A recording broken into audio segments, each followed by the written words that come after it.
Hello and welcome to In Pursuit of Clarity, episode number 40, entitled Being Light, Traveling Light. There exist very few pieces of wisdom or guiding philosophies that are so profound and powerful, so all-pervasive and all-encompassing in their truth and application, that keeping them in mind and living accordingly might vastly improve one's life and allow one to sidestep so much pain, suffering, misery, and confusion. And it also strikes me as something of a sad irony that so many of these bits of wisdom have now become cliches, of the sort that we're all technically familiar with, but so often in that superficial manner where we hear the words, but we don't really hear the words or give any serious thought to their significance. One reason for this might be the fact that early in life, we tend to hear such things repeated so often that those of us with any rebellious or unconventional streak might have learned to somehow phase them out or dismiss them. And this is why I use the term sad irony. Some of these represent the most helpful and positively formative and shaping wisdom. Yet when repackaged in laconic and pithy sayings and recited, often robotically or in a lecturing and sermonizing way, really do have a tendency to just blend into the background. But the best of these we ignore at our own peril, truly, and at great personal cost in the long run. I've been thinking about one in particular recently, as it seems to lie near the root of so much psychological error, and seems to be an example of bad seed that, if unnoticed, has the potential to yield very unhealthy fruits over time. There are countless variants of the specific wording used to convey the idea, but they all revolve around the same core concept, so any of them will do. In this case, we'll use the variant, quote, "Don't cry over spilled milk." We have the strangest inclinations as human beings, so often compounding our sufferings by dwelling on them, swimming in them, and in the process magnifying and compounding them. And there is absolutely no sense to this. There are no redeeming qualities or positive side effects or ramifications to this approach to life. Absolutely none. One might take stock of the situation just after a negative happening and quickly determine what lessons might be learned for the future, and what, if anything, they might do to steer clear of its happening again. But this should be completely separated from the notion of dwelling on the setback and allowing it to darken one's horizons, or, far worse, to fester, grow, and gradually become something far worse and more powerful. I'm speaking to this because mental disorder is growing at a pace never before seen. One could even argue it's becoming the norm increasingly in several respects. And I believe strongly that one of the most common roots of so many of these supposedly disparate mental disorders, and one of the most common roots of depression, anxiety, stress, nihilism, and hopelessness, can be traced back to this simple judgment error.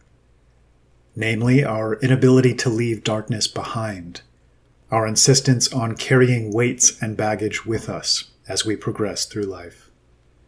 The discipline of psychology itself, overcome by the Freudian and, to be frank, predominantly Jewish school of thought, seems to me a leading contributor to these bad habits. What sometimes poses as a means of dealing with and subsequently surmounting these obstacles and past traumas, in actual practice seems to lead to huge numbers of people forever dwelling on the worst moments of their lives, anchoring themselves to and around these moments, and then freeing themselves of personal responsibility in the process, as they blame these events and happenings for so much bad in their lives. There is absolutely nothing to gain from framing yourself as a victim in your own personal story. Period. To clarify, I'm certainly not saying there aren't monsters that lurk in the memories of so many of us that are significant, devastating, and have the potential to be paralyzing and permanently debilitating. And one of the reasons I always try to remember to give the benefit of the doubt as often and as much as I'm able is because we truly never know what another person is dealing with. Or, more relevant to the topic at hand, how they're choosing to deal with it. The point I'm making is, if we choose to make it a cultural norm to elevate these dark moments on a pedestal and orient the rest of our lives accordingly, which is only a slight exaggeration of what the present norm seems to be, we doom ourselves, inevitably, to a terrible future.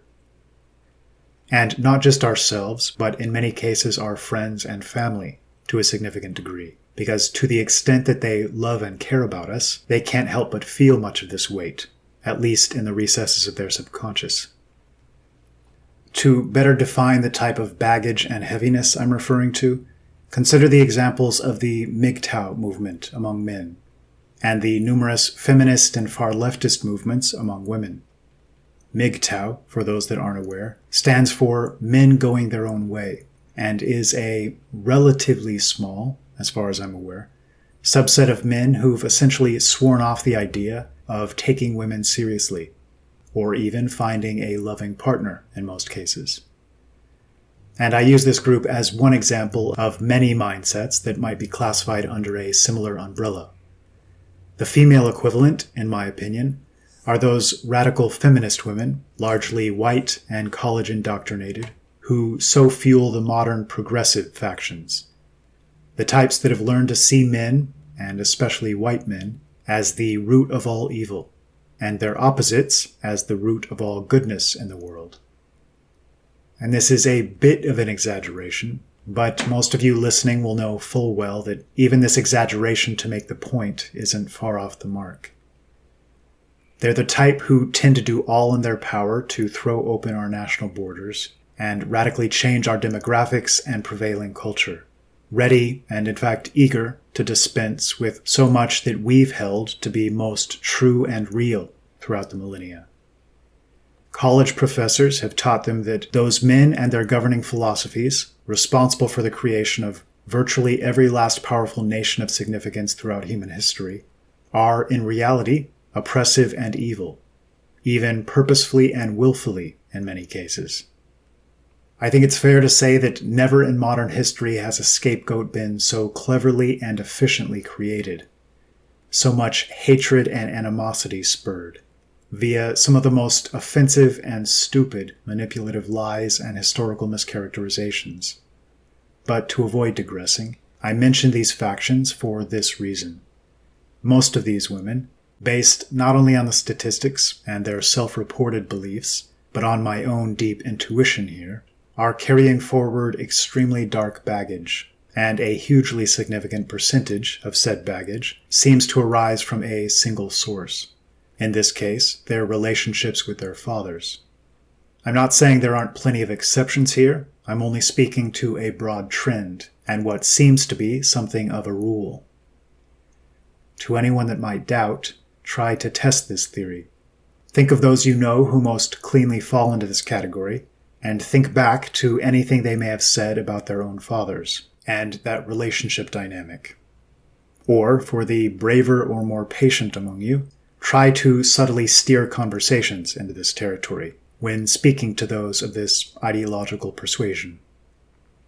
With few exceptions, I think you'll find these personal dad issues at the core of their anger. This makes them primed for the political and philosophical propaganda professors then immerse them in, across some of the most intellectually formative years of their lives. The connection here is simply undeniable. Girls that were lucky enough to grow up in a healthy and well-adjusted household, especially those with a healthy and happy and well-oriented father who played his role to the best of his ability, are much more difficult for such professors to indoctrinate, reshape, and program in these regards. And accordingly, they're far less represented in the ranks of radical feminists or far leftist politics in general. With regard to men carrying forward similar baggage, in my experience it doesn't seem to be due to a mother or father quite as often, though of course how one is raised is almost always the leading factor here, broadly speaking. With men who join groups and movements oriented around disgust or animosity toward women, the impetus seems to be, more often than not, past experiences with women their own age, namely negative experiences, and usually a string of them.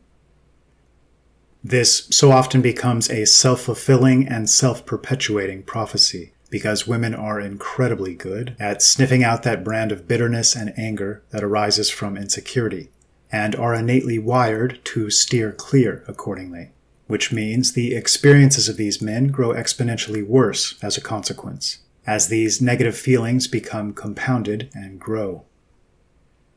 In fairness, men have quite a few reasons to be annoyed in our age, especially with regard to things like child custody and related matters, as a finger is placed on the scale to artificially tilt the playing field against them in so many ways.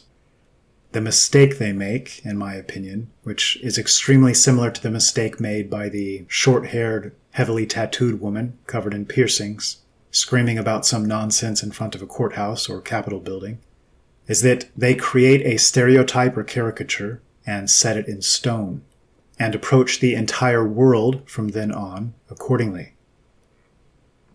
With the women, too, it becomes an exponentially increasing self-fulfilling prophecy, in the sense that if you approach every man with a sneer and immense suspicion, you're probably not going to get many positive results. Except from that subset of doormats, namely modern far-leftist men, churned out by these same colleges. But even in such cases, these completely spineless men aren't likely to elicit a genuine respect from the woman, or any change in perspective.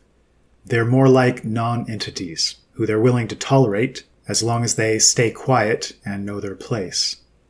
They're often seen as safe, but at the same time as impotent and boring white noise in the background of life. So the far leftist woman is likely to create a stereotype from which they're not likely to be moved, because a majority of their social and educational and cultural inputs feed it and support it. And the angry men who've developed such animosity towards women have similarly created a stereotype that they then actually see played out in front of them in most of their encounters with the fairer sex. And both sexes become angrier, darker, and ever more lost as a result. There are few things more sad than that type of otherwise decent human being that, due to some internalized rage, ends up chasing the world away, never realizing it's they who are the proactive force. No matter how much our culture degenerates and becomes weak, psychologically and pathologically unhealthy, and completely subverted by poisonous and alien doctrines, there will always be good men and good women to be found. Those who believe otherwise, even if they might not vocalize it this definitively, or even recognize their blanket hatred towards an entire gender, are completely and totally wrong here. And it's a judgment heir with the power to create their own hell over time. Contrary to the idiocy that masquerades as knowledge at present, stereotypes are indeed important, more often than not accurate to some degree, instructive, and play an extremely helpful and useful role in the lives of any thoughtful human being. But they can't be completely inflexible, or not allow for exceptions. And this becomes all the more true the larger the group being stereotyped is, and gender judgments epitomize this. So the overarching point here is that judgment errors can not only lead to us carrying baggage forward throughout our entire lives, but can also lead to the consistent creation of new baggage. When we program ourselves to be constantly on the lookout for darkness, we will see darkness constantly, and as a result, we'll spread this darkness. And there's simply not any need for it. It's all based on a misread, a flawed subjective perspective, a choice to see the bad in people, and to believe that the only two types of people that exist are obviously bad people, and those that haven't yet revealed themselves to be bad people, but soon will in good time. I think this becomes all the more important to understand as we descend into such heady times, in which there is and will be, legitimately, a great deal of bad to see in people, and their orientation and motives. But the goal should be to sidestep this, not seek it out. One of my least favorite terms popularized over the past many years has been that incredibly lazy insult of, quote, cope. I call it lazy because more often than not it seems to commit the worst of all linguistic sins, and that it pairs two or more different conceptions under a single umbrella term. There is a type of coping we should be forever on our guard against, namely outright delusion, a dishonest lying to ourselves, false justifications. On the other hand, learning to, quote, cope should practically be our foremost aim at the moment. And by this, I mean learning to discern and move towards the best possible thoughts, ideas, perspectives, and outcomes across the board. Learning to sidestep the force of gravity, the darkness and heaviness, and develop some framework of processing our world that allows for lightness of being. Despite growing to disagree with some of the ideas or approaches of Friedrich Nietzsche, this may be my favorite single aspect of his overall philosophy. His healthiest desire, in my opinion, was to, quote, kill the spirit of gravity, that blackness that everywhere and always seeks to consume us, drag us down, or, like some leeching parasite, drain us of energy and life force. His emphasis on learning to dance, figuratively speaking, being light of foot. If we can do this while still taking the world seriously enough to diligently labor in the right direction, I think we have a recipe for something great in this combination. Something I think many of us fail to recognize, or perhaps take for granted, is that we get to create our own frameworks and perspectives, our own means and methods of digesting what the world throws at us, to artfully navigate it and turn it into something positive. These processes have to be logical and honest, of course, else they'll have no lasting power and fail miserably.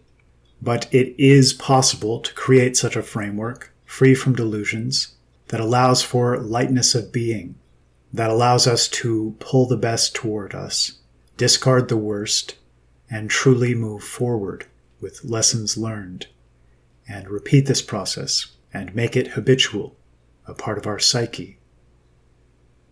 I've always found it deeply strange how prone we are to beat ourselves up and cause ourselves needless stress, worry, and anxiety. An example of this would be a secular, materialist, reductionist type thinker, of the sort that believes all existence came about by accident, that we are mere dust and nothing more, and that there is no higher power or creative force in the universe. The type that frequently says such things as, "We're just a collection of cells floating on a rock amidst countless quadrillions of other similar rocks." And yet, while claiming to believe all of this, can experience the wildest of mood swings, or fall to pieces over a minor happening in their lives. These things don't seem to add up, and seem to be a contradictory life philosophy. If there is no creator, no rhyme or reason or any semblance of purpose in existence, why should you ever feel intense emotions or crippling depression? How silly of you, as a bag of cells on a dead rock in a dead universe, to experience anything but the most tame, nihilistic, uneventful flat line as you proceed along your way. In a similar vein of what seem to be judgment errors, we are also constantly motivated by the conception that the grass is always greener on the other side, which seems to be an equally absurd error in judgment, and I think few of us ever stop to think just how absurd, and just how profoundly this mindset and manner of thinking affects us all. A tremendous athlete in perfect physical shape and at the top of their game might look across the way at a brilliant intellect, and thereby think of themselves as just an idiot that tosses a ball around, envying the great mind across the way. A great mind who may well look back across the way, seeing himself as a mere scholar who won't ever taste the thrill of victory or that spirit of intense competition, the gratifying effect of an optimally healthy and capable body with exquisite hand-eye coordination that so adeptly responds to every last command of the brain with strength and grace.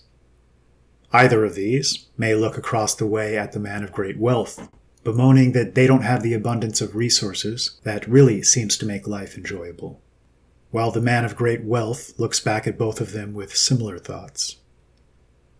We tend to fall in such psychological traps across the board, and in fact we're wired to, and it takes quite a bit of awareness and balance, born from wisdom and thoughtful life experience, for individuals to ever hope to sidestep such manners of thinking and avoid taking on this additional baggage. But it is certainly possible. Again, it goes back to our chosen framework of processing reality. To the especially lucky that have moved from one of these categories to another, or even better through most or all of them, subsequently recognizing that neither of them was the exclusive and standalone key to happiness, it's then far easier to overcome these errors, as they can then remind themselves, each time they feel that envy or sense of lack as they look on another person or their condition of life, that they're in the same boat, and that we're all hardwired to continue seeking, striving, attaining, overcoming, and in the process, we're a bit like that child who has toys scattered all around him, but when he looks over and sees his friend having fun with a toy of his own, suddenly has eyes for nothing but that one, and believes it to be the one he needs. This endless cyclical merry-go-round is something of a curse, until we're able to see it clearly enough, understand its falsity, and simply decide to step off. This certainly doesn't mean ceasing to strive. We are programmed to seek and discover and generally be proactive for a reason.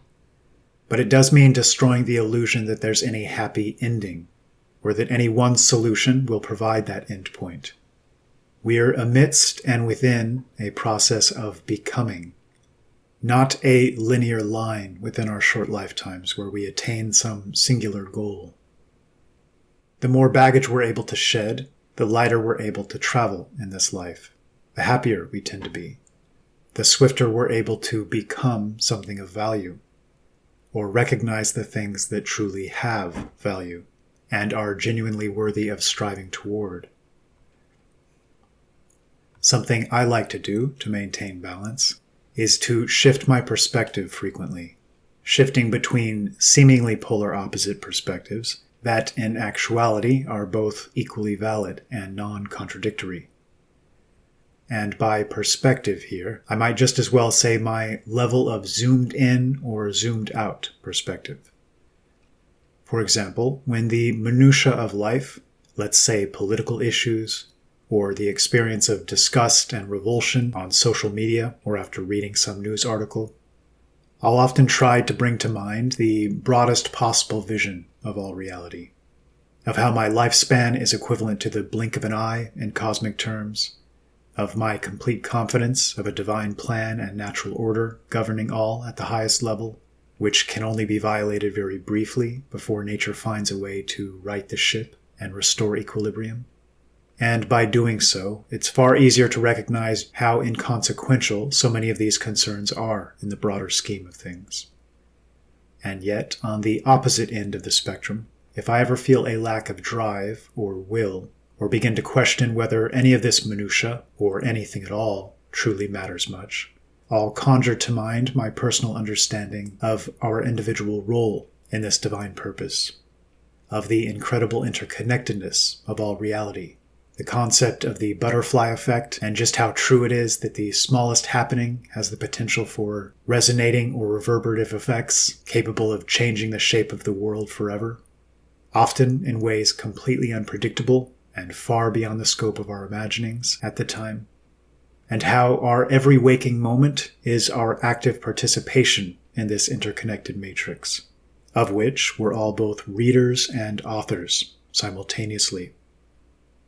I sometimes contemplate just how much the immense suffering of so many good people, kinder and gentler and nobler than myself, might be mitigated if we could simply untangle a few knots, and iron out misconceptions and misapprehensions, and draw closer to that natural order of things, and how there is a path for each of us to play our destined role in doing so.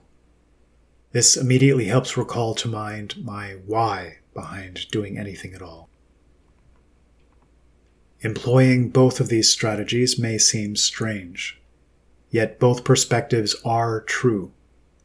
In my view, it's merely our lack of balance brought about by temporarily skewed perspective, going too far in one direction or the other, that causes us to lose sight of the truth of one or the other. So, in a sense, this is me nudging the rudder to set myself back on course and restore what I believe to be a healthy balance and accurate perspective. So many of us seem to do the opposite of this. And again, it's our example of learning to beat ourselves up, torture ourselves, and pick up unnecessary baggage that might just as easily be left where it lies. They're suitcases full of bricks. We can pass them by. I believe our ancestors had a firmer handle on this than we do today, especially those living in periods tempered by great hardship or trial. Consider a Gothic or Scythian wagon train, or, for Americans, our more recent Oregon Trail adventuring ancestors. Instead of giving a dignified burial to those that passed, and spending a period of time deeply ruminating on who they were, what they meant to you, and how you might honor them through living action, and thereby keeping them forever alive in your heart, you instead chose to physically keep and retain all of their corpses in your wagon, never out of sight or out of mind, adding great weight and heaviness to the load, physically and psychologically, slowing your journey, taking up a great deal of space that might be otherwise used. It can be incredibly difficult to move on. It's also the highest existential necessity. Just as the best way to honor loved ones who pass is to recall and retain the best part of them and keep moving forward, this same principle applies to the rest of our existence. The best way to honor God, to honor nature and the natural order of all creation and life itself, is to never allow ourselves to get hopelessly bogged down or stuck in the mud. To recognize that all we experience is an unfolding process of becoming, and to never separate ourselves from this. A recognition that past events are written in stone, and now behind us, and can't be altered. Each of us bears total and exclusive responsibility for our own wagon, as it were, what it retains, what it discards, and there are endless benefits to traveling light. And I spoke just now about past events being etched in stone, unalterable.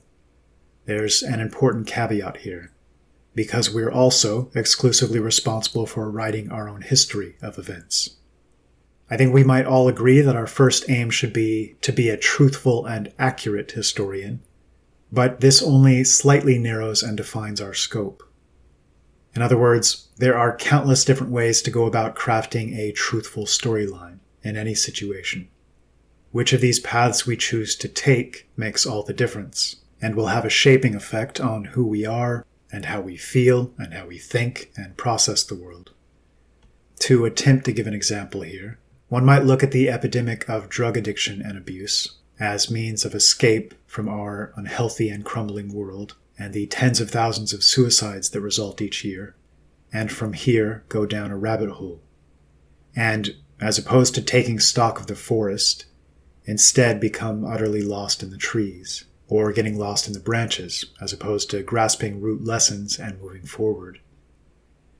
Much of the gravity existing in the stories of individuals who have been destroyed might function, for some, as motivation to do anything and everything in their power to help improve things and lessen this pain and suffering.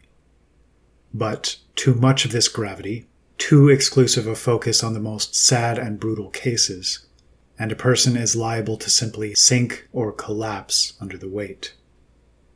An attempt to determine the root and essence of the problem at hand and to retain only what motivates and energizes you to seek to eliminate this darkness, what clarifies and refines your path accordingly, and to completely discard the rest, seems the ideal path here.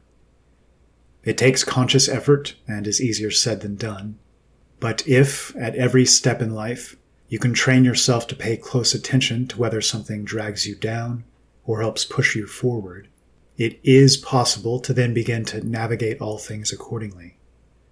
Seek to learn the most valuable core lesson, to grasp the salient point and meaning, and banish the rest from your consciousness. Become a conscious steward of your heart and mind, in a sense, standing at the gate, being discerning in the highest degree about what you let through. I think this applies especially to the frictions and disagreements of daily personal interactions. Jesus, in Matthew 10:14, speaks this timeless truth in a way that's always resonated with me. And whoever shall not receive you or hear your words, shake off the dust from your feet when you depart from that house or that city. Many of us are simultaneously both stubborn and purists with regard to our ideas and beliefs, and can't help but fight every battle accordingly. And in such a crumbling environment, can't help but be in a persistent, never-ending state of anger and frustration toward the world. The why behind this is fully understandable, but never choosing to soar above this state of being, analogous to not only failing to shake off the dust, but practically filling up dust bags to lug around throughout the day, takes an incredibly powerful toll, and really does lock us into a lower frequency, if this makes sense. The great Norm Macdonald recently died, that completely unprecedented and exceptional soul who loved to play the idiot to mask his strange genius from a battle with cancer he'd kept secret from all around him. It'd be difficult to explain precisely why, but I sensed something familiar in him, and he very much grew on me over the years, to the extent that his little-known Norm Macdonald Live show, which you can find by going to archive.org and typing that search phrase, was one of the few bits of entertainment I'd listened to with regularity, as a respite. There's so much of value to say about the man, but for now, I only bring him up to mention a relevant piece of his final comedy act. He tells a joke about a retarded fellow he tried to befriend. He'd gotten in trouble for using the word retard previously, so he decided to weave it liberally into his next act, because that's who he is. And he speaks to everyone around this retarded person, deciding to pity him, and how pity is such a foul and condescending force. And meanwhile, irony of ironies, the retarded person is happy, being pitied by people who are deeply unhappy. And how incredibly strange that dynamic is. In fact, let me just allow the master of his craft to deliver the punchline himself. Pardon the audio quality here. Why do they pity what I envy? I don't understand. I've heard people go, look at them laughing over there, it's a shame. They don't understand the horrors of life, that's the problem. They never will. That's the sad part. There's no cure, they'll probably die happy.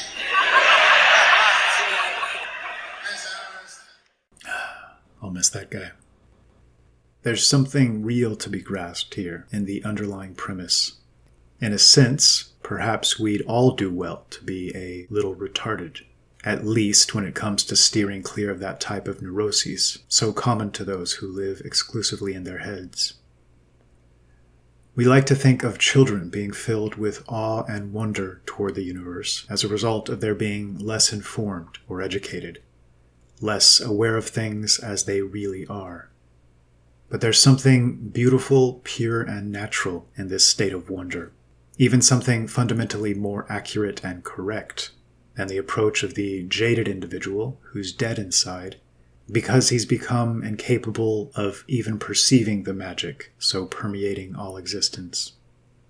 Our brain might be thought of as more of a negating and filtering mechanism than the reverse, In other words, like every other element in the body, it adapts to its surroundings. It interprets reality in a purely utilitarian way, literally failing to register things it considers unnecessary. But what if it's the case that when our surroundings and our environment become so sick and disoriented, that our definition of unnecessary, our determination of what matters and what doesn't, becomes equally sick and disoriented? This holds especially true for us all now, in a modern world that can so easily be exhausting and draining. But I can say, in all sincerity, as it's one of the few things I'm most certain about in this life, we look past that magic and majesty at our own peril, and wallow in that pettiness and minutia at tremendous personal cost. In speaking about the spirit of gravity and similar topics, Friedrich Nietzsche warned us to be wary when battling monsters, that, quote, "You yourself do not become a monster, for when you gaze into the abyss, it also gazes into you."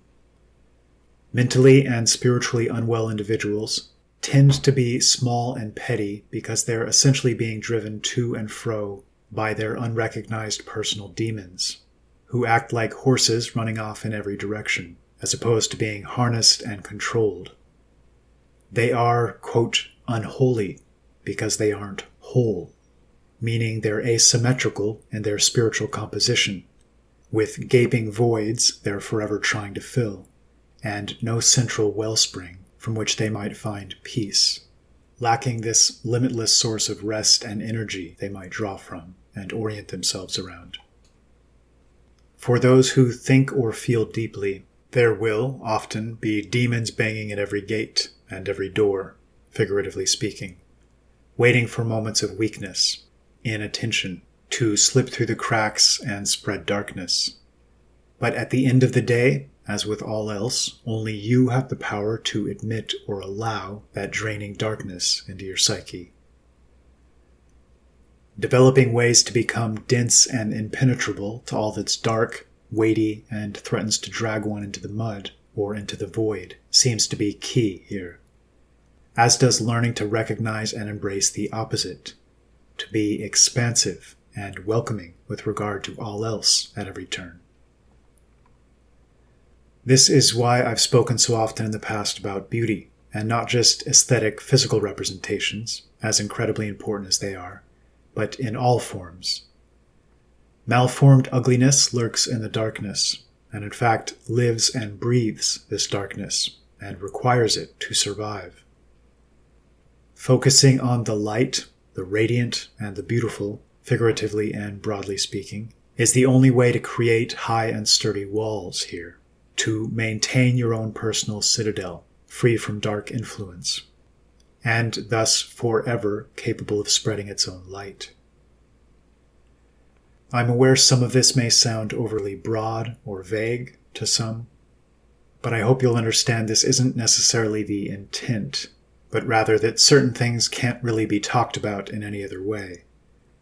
They defy the easy and precise grasp and framing of definitive language, because they exist above and beyond what language is capable of expressing and communicating. They are higher truths, the type more firmly grasped, historically speaking, by great artists or poets or writers or composers or philosophers than they are by any reductionist scientific method or clever turn of phrase. In other words, I'd argue that there isn't any other way to speak of such things. Even the word beauty itself is flawed here, as it can't begin to encompass the totality of the core concept. But it gets close, perhaps closer than any other word. To summarize the overarching point or theme of this cast, things are bad, and they're likely to get much, much worse in the coming years. Mental disorder is swiftly becoming, and perhaps already is, the new norm, and the avenues and pathways to the most destructive forms of mental disorder are now being hyped and advertised openly. The blind leading the blind. Their compass needle is essentially the reverse of our own, They've been taught to despise and tear down so much of what we know to be healthy, edifying, lasting, and worthwhile. This is actual darkness manifest, and it will spread. Those of us, as both individuals and increasingly, hopefully, as groups and communities, that aren't able to create citadels and high walls, will face an extremely difficult and draining road ahead. We all face a difficult road. This is precisely why we need to rediscover the means and methods of being happy warriors. Being able to deal with this darkness, the envy and hate and rage piled atop a base layer of confusion and misunderstanding, that'll increasingly be directed toward us and those we love and care about. I'm increasingly drawn to that specific conception, that of the happy warrior, and increasingly convinced it needs to be the goal, psychologically and spiritually speaking. The Vikings, for example, seemed brilliant at this in their own way, as did knights of various chivalric orders, seemingly too the Goths and Scythians and Spartans, among others.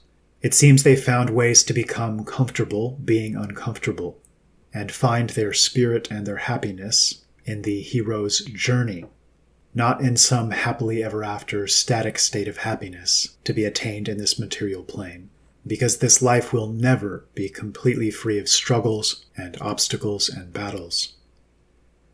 Recognize that there's a job to do, a noble task in front of us, and simply find ways to engage accordingly, and ways to ready yourself, mind, body, and soul, for what lies ahead. Learn to kill the false spirit of gravity, recognizing the creator of all is the only true source of gravitas, the only pull we should ever respond to. All else is beneath us. And that's all for now. Thanks for listening.